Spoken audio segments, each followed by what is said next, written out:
Hello again. I'm Matthew from thewetpen.com, and I have some good news. I also have a little bad news and some more news too. For those of you who have been waiting for me to make some more of my inks, I finally have all 3 of them made and bottled, and they're available on my website again right now. The bad news is with the bottles. When I ordered the bottles from the factory, there was a mix-up somewhere along the way, and they sent me the wrong bottles with a somewhat smaller opening. They're still large enough for big-ish pens like a Jinhao X159 to fit inside the opening, but they're not what I wanted, and future bottles will be back to the same size as the previous ones. But these should work for most of us in the meantime.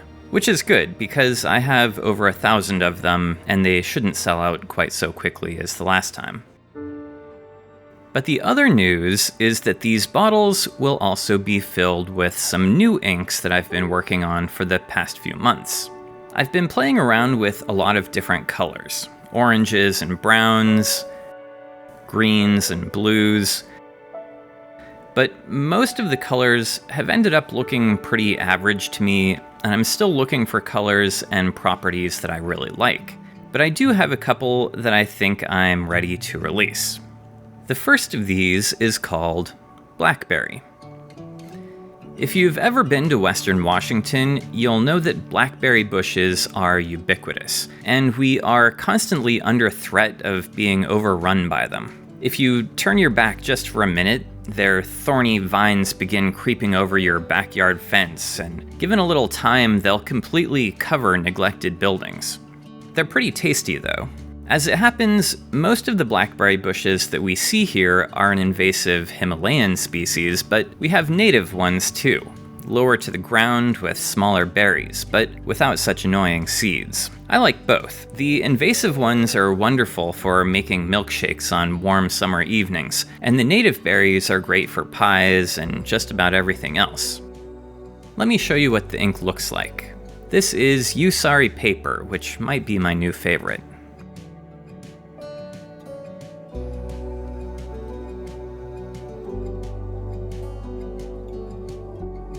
When it's dry, you can see that it's a dark reddish purple, the color of blackberry juice. And depending on the paper, it produces just a little bit of bronze sheen too, although you usually won't see it when you're writing with this ink.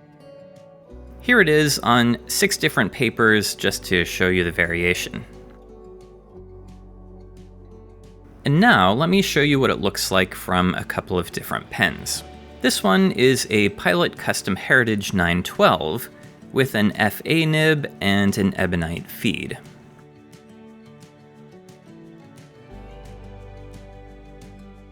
This was written with a medium Kaigaloo nib, which writes a little bit more like a broad. And finally, this was written with a fine Magna Carta nib. And this is the second ink that I've settled on. This one is called Gasworks Park. Gasworks Park is just across Lake Union from downtown Seattle, and its grassy hills and lawns are dominated by the rusty old tanks and pipes of the Seattle Gaslight Company's gasification plant that started operating about 120 years ago before the adoption of electric lights.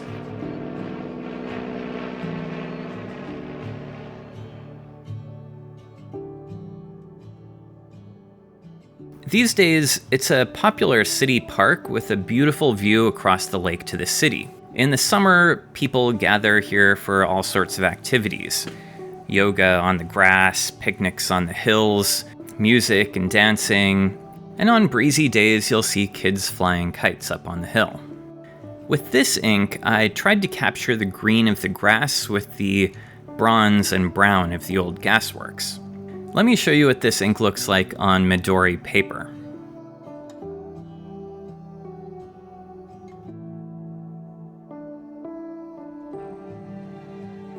As you can see, it's a dark olive green, but it gets that nice brown and bronze sheen too.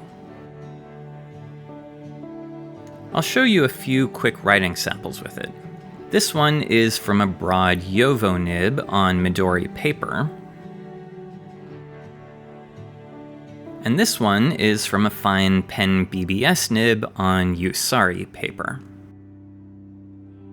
And those are the only two inks that are probably going to be permanent additions to my lineup, but I have a few additional colors that I've made a few liters of while experimenting, but I'm not really sold on them yet, so they may or may not be available in the future.